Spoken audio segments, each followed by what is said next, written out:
Amigos, amigas, muy buenos días con ustedes aquí en su programa Salud desde el Alma, después de un largo y delicioso descanso de tantos días, pero bueno, siempre aprovechándolos al máximo y espero que todos lo hayan hecho así, disfrutar. Cada quien lo disfruta, cada quien lo aprovecha como le parezca más apropiado, ¿no?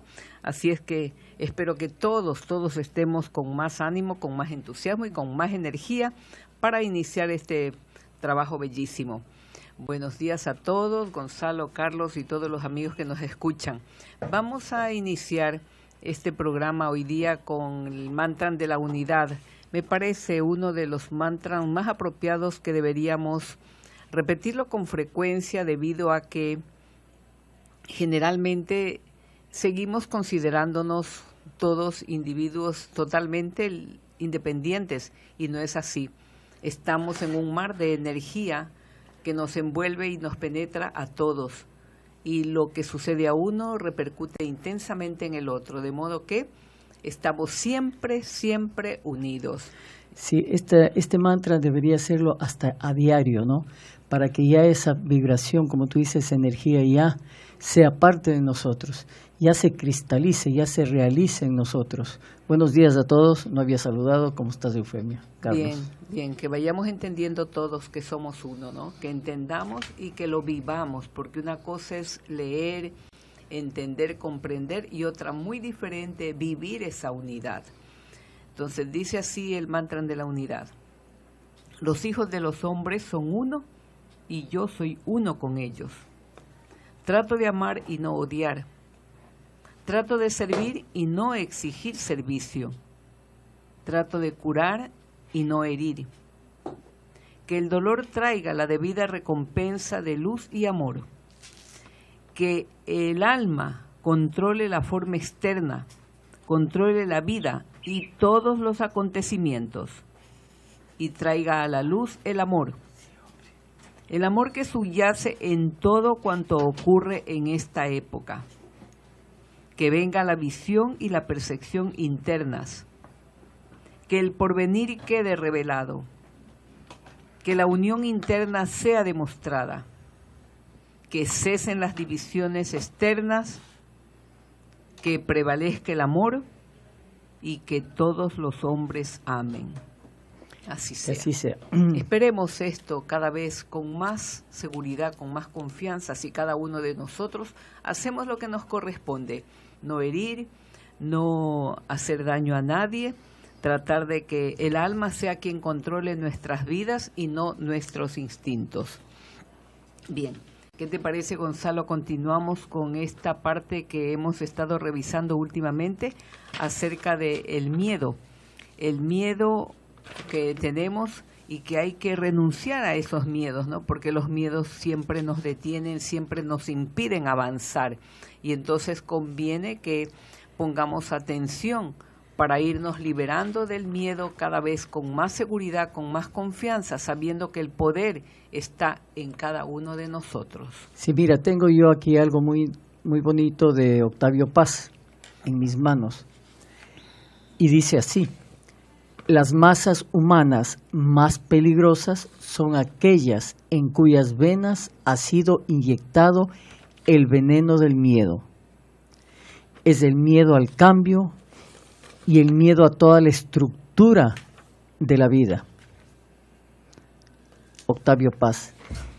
Esto es algo pues que debemos meditarlo muy profundamente. Lo que nos ocasiona el miedo nos paraliza, el miedo nos hace agresivos, el miedo nos enferma. El miedo desequilibra toda la sociedad, desequilibra el mundo. El miedo de la humanidad ha hecho que despedace la naturaleza, que mate los animales por placer, que destruya la fauna, que destruya la flora. Es todo por miedo, porque si nosotros actuáramos por amor, las cosas serían diferentes. No habrían guerras, no habrían odios, no habrían peleas. todos estaríamos de acuerdo, amaríamos a los animales, amaríamos a la naturaleza. La vida de la tierra y nuestra vida sería diferente, sería todo un paraíso. Entonces, ¿cómo podemos transformar en un paraíso nuestra vida? Eliminando el miedo. Así es. Y es el trabajo que estamos haciendo. Exactamente. Vamos a tratar entonces un poquito más de este tema, porque en realidad es lo que nos conviene, ¿no? Reforzar, expresarnos para hacer cada vez mayor la libertad. Así puse el título. Entonces vamos a hablar sobre ese miedo, pero habíamos manifestado, ¿no?, que el miedo a la enfermedad y a la muerte es muy común en la mayoría de las personas, pero lo que hay que estar atentos es que a este miedo no se convierta en pánico o que sea un pensamiento recurrente, persistente, ¿no? Este pensamiento, pues, ¿qué es lo que hace cuando tenemos mucho miedo? No hace otra cosa que debilitar las defensas y probablemente contraigamos enfermedades porque hay más posibilidades de contagiarse, porque estamos siempre con el temor y esto crea una bajas defensas en nuestro sistema inmunológico. Para que no lleguemos a ese estado en el que probablemente ya no tengamos cura, hay que ser optimistas, positivos para vencer el miedo a la enfermedad. Una persona negativa, una persona pesimista es más propensa a contraer enfermedades porque su sistema inmunológico se encuentra más debilitado en ese estado emocional. Sin embargo, a pesar de saberlo, desde que tenemos uso de razón, sabemos que algún día nos llegará nuestra hora. Pero a pesar de eso, la mayoría evitamos hablar del tema, solo por miedo, cuando debería ser todo lo contrario. Recordemos que la muerte no es ninguna anomalía ni el suceso tan negativo que nuestra sociedad nos ha hecho creer. Muchos místicos nos enseñan, en cambio, que todo en la vida es una ilusión y que la única realidad de nuestras vidas son nuestro nacimiento y nuestra muerte. Y aquí hay que aclarar algo, ¿no? Cuando nacemos en este medio, en la tierra, estamos muriendo en el campo mental, espiritual. Y cuando morimos allá, estamos naciendo aquí en el mundo terrestre y viceversa. Morimos en este mundo, nacemos allá y así pasamos entre la vida y la muerte. Por eso la muerte no es lo contrario de la vida, como tampoco la muerte es lo contrario del nacimiento. La vida no hace lo contrario, simplemente es una vida continua. Pasamos como el umbral, ¿no? Como si fuera una cortina, de aquí en el campo físico al campo espiritual, luego del campo espiritual al campo físico. Por eso es lo más natural del mundo. La muerte es lo más natural del mundo, como lo es su opuesto el nacimiento. Claro. Por eso no olvidemos que la gran mayoría de los miedos se los supera con coraje. Entonces hay que ser valientes. Y ser valientes, pues, sin mezclar la pasión, la razón y emociones para que sigamos adelante. Sí, como tú decías, pasamos de un estado sin cuerpo a un estado con cuerpo. Ahora decido tener un cuerpo, mañana no decido tener un cuerpo. Pero yo sigo existiendo.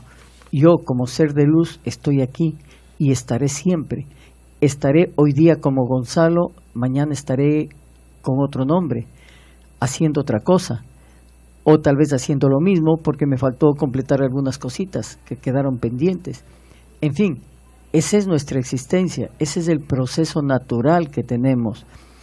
Y como decías, si trabajamos con libertad, podemos manejar nuestras emociones, podemos manejar todo este complejo de nuestra vida con alegría, con coraje, con fuerza, con deseos de vivir, con deseos de experimentar, con deseos de ser felices. Esa es la palabra.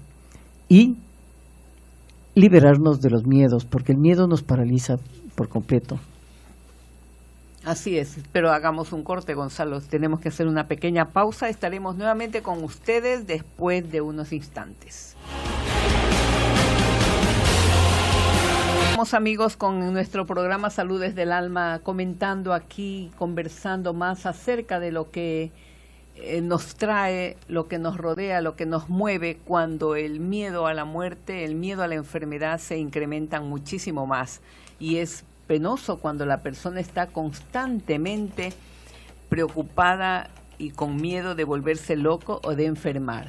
Vamos a ver, el miedo a poder enfermar se alimenta principalmente en la ansiedad, en el estrés, y cada vez se va como retroalimentando por esas conductas de que quiere comprobarlo, que quiere chequearse, y es el paseo continuo hacia los médicos, hacia los exámenes. Cada nueva búsqueda comienza por internet, consulta en un lugar, consulta en otro foro. Conjuntamente está siempre ansioso, siempre haciendo más y más consultas para que esa misma actitud que tiene de estar consultando tanto van aumentando cada vez más y más, porque lo que quieren es confirmar que están mal. Eso es lo que quieren. Y cuando el médico les dice, oiga, pero si usted no tiene nada, le dice, ¿cómo que no tengo nada si yo estoy sintiendo tal cosa? Y eso lo vemos frecuentemente en personas amigas, en personas que trabajan con nosotros. Vemos que están angustiados, pero si yo estoy sintiéndome mal, pero no te sale nada, lo tuyo es solo ansiedad, es angustia, es miedo, que hace que te llenes de más angustia y más miedo, porque como no te encuentran nada en los exámenes, dice, debe haber algo más grave todavía. Y entonces sigues refutando un diagnóstico, otro diagnóstico, y cualquier explicación que te da un médico lo sigues refutando. Porque cuanto más consultamos, con más ansiedad nos encontramos. Hasta veo casos de personas que están en manos de muchos especialistas. Recuerdo a una amiga que alumna del yoga, ella se jactaba con mucho orgullo de que tenía 14 especialistas que la veían y que lograban que ella se mantuviera bien.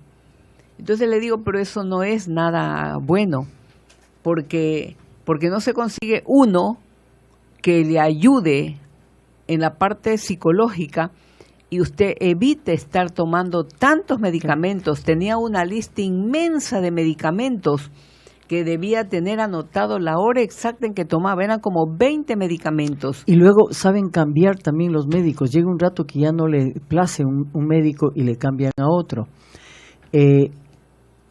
Mira, también el caso, justo hoy en la mañana, fue a verme alguien y me dice, oye, no he podido dormir anoche porque tenía una ansiedad, tenía unos... Aquí en el pecho me dolía cada vez, no tendré problemas en el corazón. Le digo, no, es el problema que estás viviendo de ansiedades, nada más. Y eso hace pues que tengas que el cuerpo reaccione de una manera determinada, pero no es así. Respira, haz ejercicio, le daba una... Y después de un rato me decía, pero seguro no tendré nada en el corazón. Me repitió en el lapso que estuvimos como media hora porque estaba haciendo otras cosas ahí mismo, me repitió como 4 veces lo mismo. O sea, como la necesidad de tener algo físico para justificar el no querer estar ansiosa. Y le digo, pero entiende, no tienes nada en el corazón, tu corazón está bien. Si no, hoy mismo anda y hazte un examen para que compruebes que en verdad no tienes nada en el corazón y estés tranquila y puedas ya reaccionar de otra manera. Es esa ansiedad que el cuerpo se descompone, entonces causan molestias que no, el sentido no son esas molestias, el sentido es controlar las ansiedades y liberarse de los miedos. Ahora, ¿cómo hacer esto, Gonzalo? Porque ahí es donde las personas se desesperan, ¿no? Y dice, ¿y ahora cómo? Porque ya voy donde el psicólogo también y no me logra ayudar. Hay varias técnicas. En la actualidad la psicoterapia transpersonal ha logrado unos avances maravillosos porque ya no estamos solamente enfocados en problemas del día a día, sino que a veces arrastramos conflictos de mucho tiempo atrás y a veces transgeneracional. Eso hace que tengamos que buscar profundamente, ¿no? Entonces, ante esa situación, la recomendación, yo diría, es iniciar un programa específico para reducir la ansiedad, porque así se consigue reducir esos niveles de ansiedad, miedo a padecer una enfermedad o a que me esté volviendo loco, porque ese es otro miedo que tienen las personas. Dice, ¿será que me estoy volviendo loco? Porque las molestias las siento, pero nadie me encuentra nada. Entonces, veamos unos recursos o recomendaciones para reducir esta ansiedad. Recursos para reducir la ansiedad. Por ejemplo, practicar deporte de forma regular, mínimo unas 2 o 3 veces por semana. No es que solamente cuando estoy estresado ese día salgo a correr, a caminar. No, hay que ser muy constantes, regulares, disciplinados, y el deporte, el ejercicio es uno de los ideales. Sí, hay gente que nunca ha hecho deportes, nunca ha hecho ejercicios, pero tiene que cambiar su actitud. O sea, debo preocuparme por mi vida, debo preocuparme por mi salud, por lo tanto tengo que comenzar a practicar deportes. Pero es que yo me ahogo, salgo a una cuadra y me ahogo y me angustio y me regreso. Hagan un programa. Si ustedes están con un problema de ansiedad y les causa problemas salir, pues salen y se dan la vuelta a la manzana y regresan. Y al día siguiente se salen, se dan la vuelta a la manzana y regresan. Y después de 4 días se dan 2 cuadras y regresan. Me explico, entonces ustedes van aumentando su intensidad y así podrá llegar un momento que 1 hora tranquilo al día ustedes están caminando o están a paso rápido, haciendo ejercicios, moviendo brazos, y eso ya es un ejercicio de los mejores que puedan tener, sin esforzarse tanto, sin ir a un gimnasio, sin trotar, sin tener que subir escaleras, cuerdas, lo que sea, caminando, porque caminando se mueve. Y eso no les va a causar conflicto, pero eso sí, sométanse, tomen la decisión en el caso del ejercicio. Sí, es importantísimo, eso es una de las recomendaciones principales que se debe hacer a las personas con ansiedad. Lamentablemente no todas siguen. Yo veo con mucha regularidad pacientes que están en la premenopausia, en la menopausia, con muchos problemas de ansiedad. Les insisto, les recomiendo, les digo una y otra vez, por favor hagan. Sí, qué bueno, doctora, qué bueno que me lo ha recordado. Pero llegan después de un mes, sigo igual, ya está haciendo ejercicio, ya está caminando. Ay, no, eso no puedo porque no tengo con quién salir, me da miedo que me roben. Comienzan una serie de excusas y no dan ese paso. Entonces, el asunto está, si yo no hago algo por mí mismo, nadie va a poder hacerlo por mí. Tenemos que recordar eso, somos los únicos responsables de nuestra situación.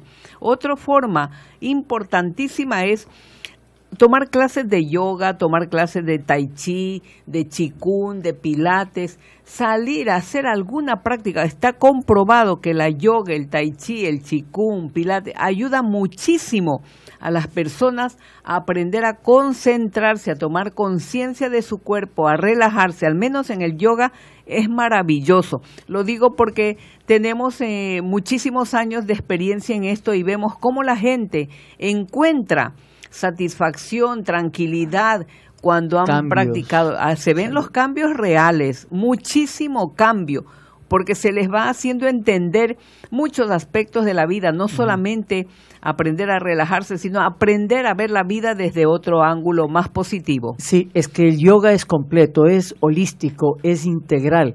No solamente usted va a hacer un ejercicio físico, a mover los músculos, a estirar articulaciones y se acabó. Y dijo, qué rico, me he relajado. No, usted va a trabajar las emociones también con el yoga, va a trabajar la mente con el yoga, los pensamientos, va a aprender a equilibrar y a controlar los pensamientos, su autoagresividad que tiene, aprender a controlar, aprender a respirar y aprender a meditar, porque la yoga le lleva a ese estado meditativo cuando usted lo practica.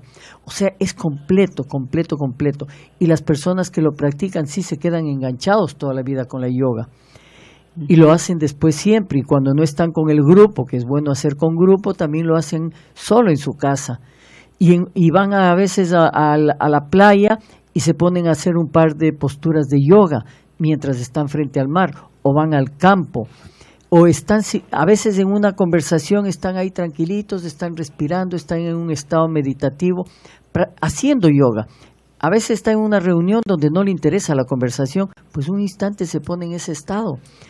Y eso le da la práctica y el conocimiento de esta disciplina. Así es. Sí, otra cosa que se recomienda en estos casos es que también se dé tiempo para hacer sus cosas.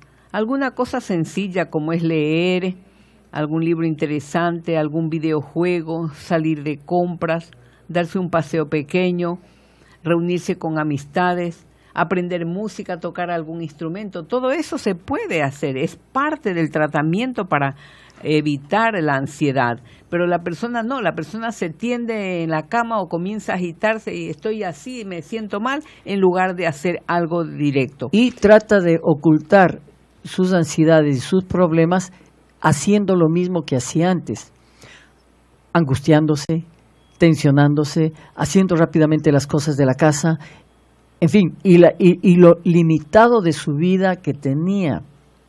Por ejemplo, esta persona hoy en la mañana le decía, mira, tú desde que te despiertas ya te pones tensa porque estás pensando en el trabajo, los problemas que tienes que resolver, todo. Entonces, te bañas, desayunas y llegas al trabajo pensando en el trabajo. Cuando llegaste al trabajo ya gastaste el 50% de tu energía. Entonces ya no actúas bien. Cuando tú debes disfrutar, te levantas, respirar, hacer ejercicios respiratorios, tal vez unos estiramientos de brazos y cuerpo y cintura, disfrutar del baño, sentir el jabón, sentir el agua, luego sentarte a desayunar, solamente preocuparte del desayuno. Mientras desayunas, mirar cómo están sembrando el trigo, cómo lo cosechan, cómo están transportándolo, cómo lo están trigando. Disfrutar de todos esos momentos mientras desayunas. Cuando vas al trabajo, mirar a la gente, mirar los semáforos, mirar la luz del sol, si es que hay sol, todo el movimiento de la gente. Cuando llegas al trabajo, ese momento recién comienzas a pensar en él. Y tienes toda la energía completa, más un agregado, porque desde que te despertaste, ya te cargaste de energía por los pensamientos y la actitud sobre ti mismo. Bien, hacemos una pausa, amigos y amigas. Recuerden el teléfono de Teleradio, el 2680-594, a vuestra disposición desde este momento. Volvemos inmediatamente. Bien, su programa Salud desde el Alma, información que libera. Estamos nuevamente en el siguiente segmento. Quiero recordarles que nos pueden seguir también por www.teleradio.com, por también www.centrointegralollantay.com. Pueden ingresar a Facebook, Centro Integral Ollantay, Twitter, @CI Ollantay, el CI O con mayúsculas. Bien, aquí Teleradio 1350, información en movimiento. Este momento vamos a hablar del insomnio. Sí, habíamos comenzado a hablar ya hace algunos días y mencionamos algunos factores. Sin embargo, hay algo que no nos dio el tiempo, ¿no?, para tratar sobre esta parte importantísima del insomnio, que se considera en la actualidad que tiene un componente transgeneracional muy, muy fuerte, y por eso se debe buscar y analizar a través de el estudio correspondiente del árbol genealógico. Es algo que en los últimos años se ha venido investigando, porque se ha encontrado que el insomnio suele ser la manifestación de conflictos en las generaciones anteriores, en los ancestros, que no fueron resueltos en su día, y precisamente por no haber sido resueltos, se van transmitiendo de generación en generación. Es decir, un abuelo, un bisabuelo tuvo un problema y son los nietos, los bisnietos quienes los vienen a resolver. Por ejemplo, conflictos activos relacionados sobre todo con muertes traumáticas o inesperadas de uno o algún miembro del clan familiar. Fíjense, conflictos que pueden mantenerse activos de generación en generación y están relacionados con muertes traumáticas, con muertes inesperadas de algún miembro de la familia. Esos fallecimientos que no pudieron ser velados, o por ejemplo, alguien que se perdió en alta mar, que un accidente, o se lo llevó el río, no lo encuentran, un accidente, se fue a un barranco, no logran rescatarlo. Gente que va a la guerra y no regresan, no les encuentran. O desapareció tranquilamente de la vida y no saben qué sucedió, porque a lo mejor lo asesinaron, lo ocultaron. O sea, cuando una muerte, un fallecimiento de algún miembro familiar no fue velado, o los que no se le pudo hacer el duelo en su momento, porque también puede ser eso, ¿no? No se le pudo hacer el duelo en su momento, ellos van a tener en los descendientes algún problema transgeneracional que llamamos ahora así, y que viene a representarse como insomnio severo en el nieto, en el bisnieto. Entonces, hay también en los casos en que ha habido pérdidas en las que ningún familiar, nadie de miembro del clan familiar ha podido encontrar ni explicación ni justificación para esa pérdida. Claro, eso sucede muchísimo. Un niño que se les muere a los 3, 4 años, dice, ¿pero por qué? Si estaba sano, si estaba bien, ¿qué sucedió? ¿Por qué se murió? ¿Por qué se nos fue? Uh-huh. En estos casos así en que no se encuentra una explicación muy clara, lo que hay que hacer es analizar la posible afinidad transgeneracional que hay entre el fallecido hace muchos años, el antepasado de esa persona, y la actual afectada. Eso se llama en descodificación biológica que son dobles. Y podemos explicar un ratito, muy corto, así a la ligera, ¿no? ¿Qué es ser un doble de un abuelo, de un bisabuelo? Cuando una persona que va a tu consulta te dice, mire, yo nací el 5 de junio, ¿ya? Pero sucede que mi bisabuelo ha nacido también el 5 de julio, el 5 de junio. El mismo día y el mismo mes que he nacido yo. Entonces, eso indica que son dobles. ¿Y qué quiere decir que son dobles? Que son muy afines en características, sí, en virtudes, en defectos, en situaciones que van a vivir en esta vida. Claro, ustedes observen, mírese en su fecha de nacimiento y comparen con la fecha de nacimiento de otros antepasados. Y van a encontrar que son muy, muy afines en las actitudes, en su comportamiento, en su carácter. Sí, hasta en el vocabulario. En el vocabulario. Y hay a veces que dicen, es que es igualito a su abuela. Ajá. Y cuando observan la fecha de nacimiento les hace ser dobles. Exactamente. Y más, si podríamos hablar un poquito más, ¿no?, sobre este asunto, ya que lo tocamos.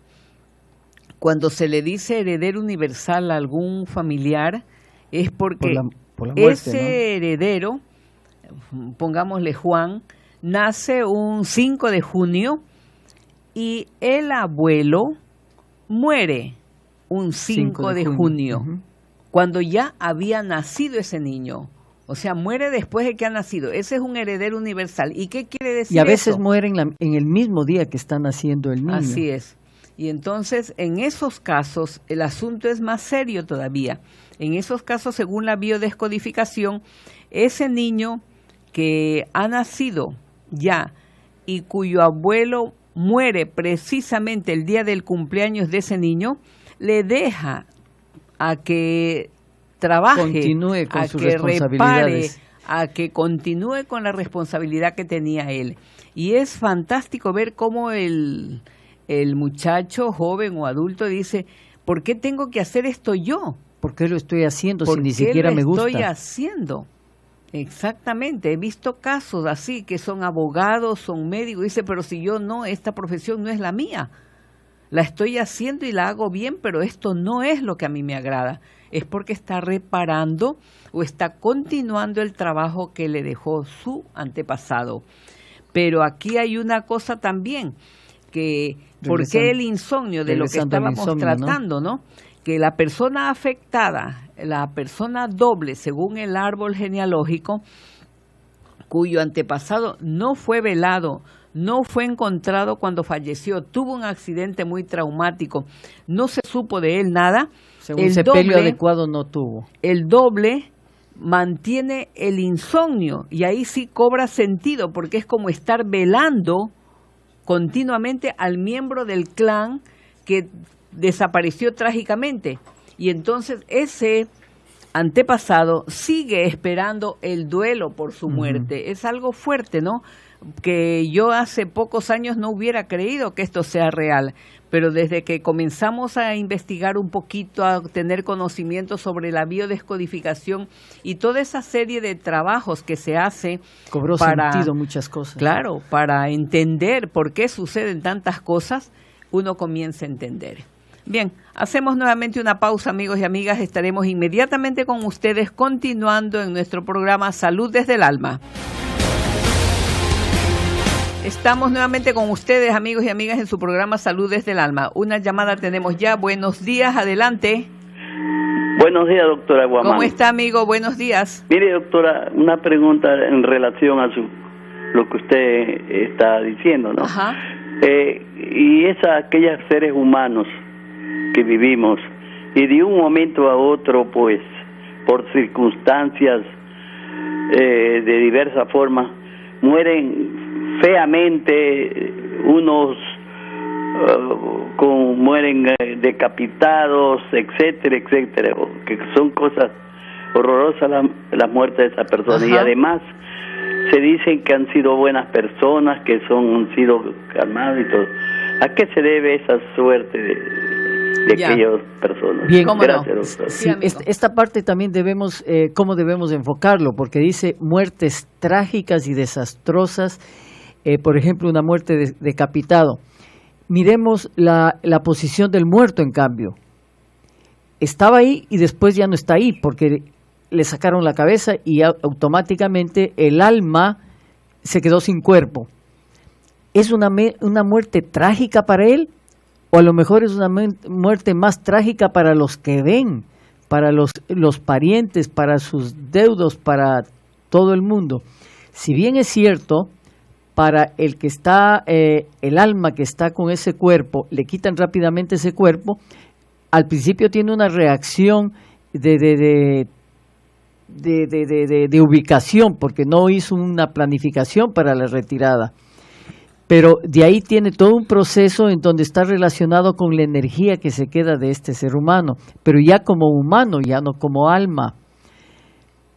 Entonces, el mayor conflicto es para los que se quedan, no tanto para el que se va. También puede ser una forma de, que digamos, aplicándose la misma persona la ley de lo que llamamos de causa y efecto, ¿no?